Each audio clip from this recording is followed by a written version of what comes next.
pour les vacances, ce que moi je propose, je veux qu'il y ait des jeux de divertissement, c'est-à-dire des jeux éducatifs comme les émissions interactives, les dessins animés et surtout de la musique.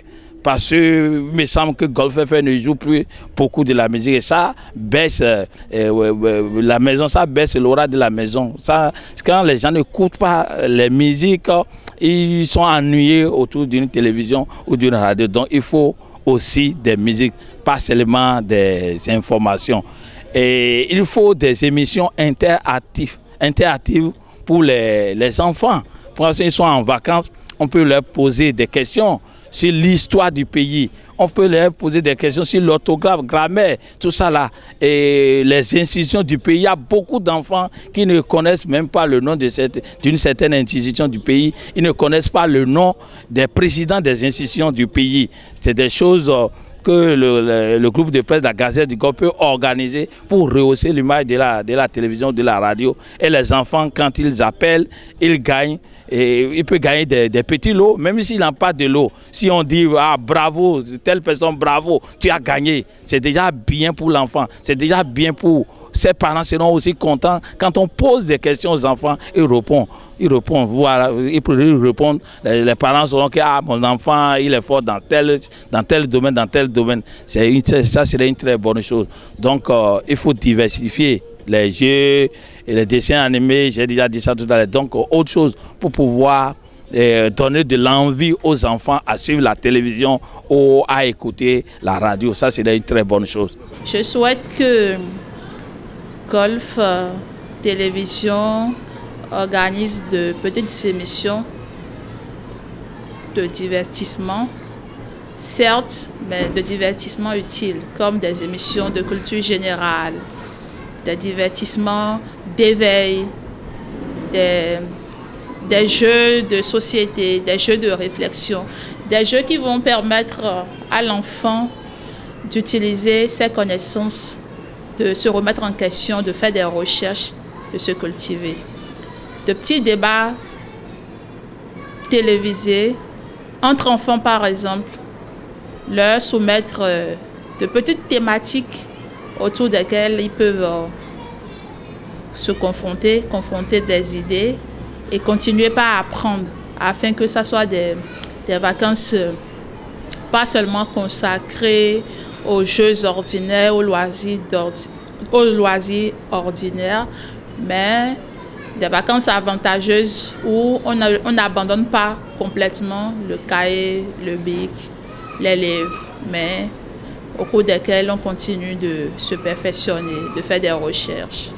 Notre souhait serait que ces vacances-là soient véritablement meublées sur vos antennes, de manière à ce que les jeunes, les étudiants, qui savent des émissions qui sont des émissions éducatives, des émissions interactives, des émissions sur lesquelles on peut avoir suffisamment de jeux, également des émissions qui sont des émissions de dessins animés pour les enfants les plus jeunes.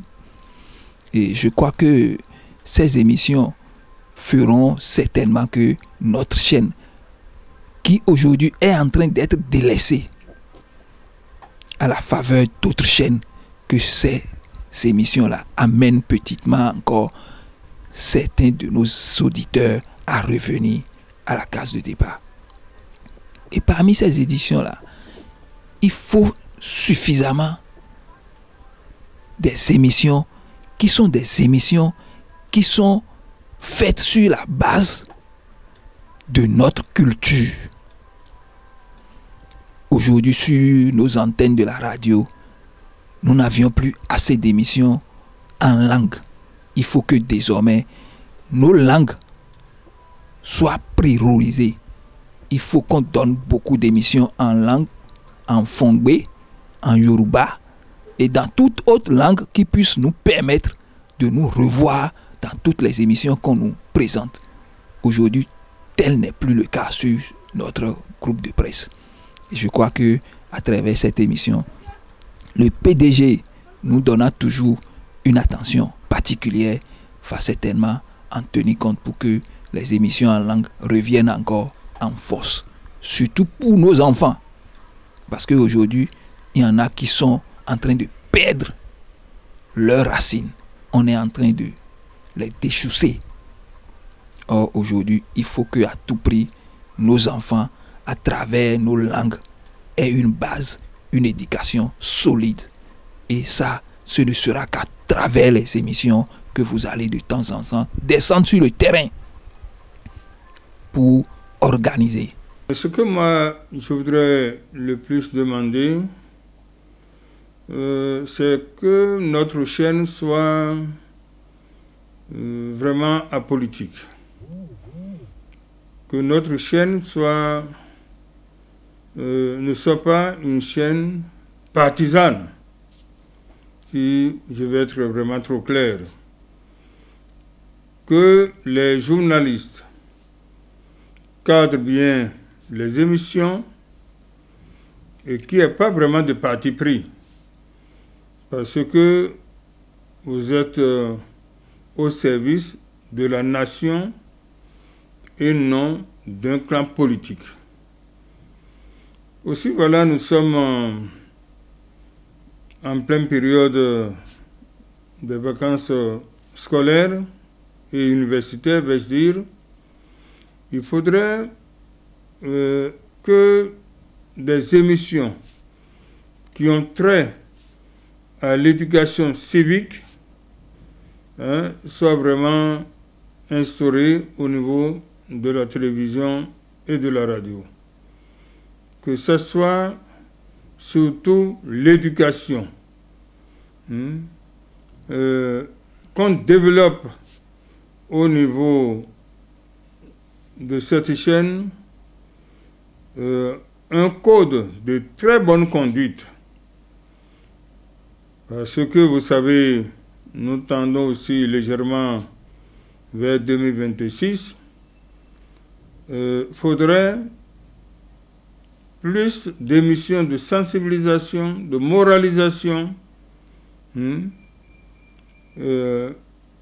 que à travers notre chaîne, les doléances des populations de sans-voix soient largement partagées. Je dois remercier le promoteur du groupe La Gazette du Golfe. Je vais nommer le PDG Ismaël Soumanou pour tout ce qu'il fait pour rehausser l'image de la presse béninoise en matière d'équipement, des équipements de dernière génération. C'est un homme à encourager. Et normalement, si nous sommes dans des pays développés, normalement ces gens de personnes doivent être décorés parce qu'ils font tout. Ils sont du privé, ils investissent, ils font des investissements lourds, ils ont des employés, il faut les encourager. Donc moi, je l'encourage et je le félicite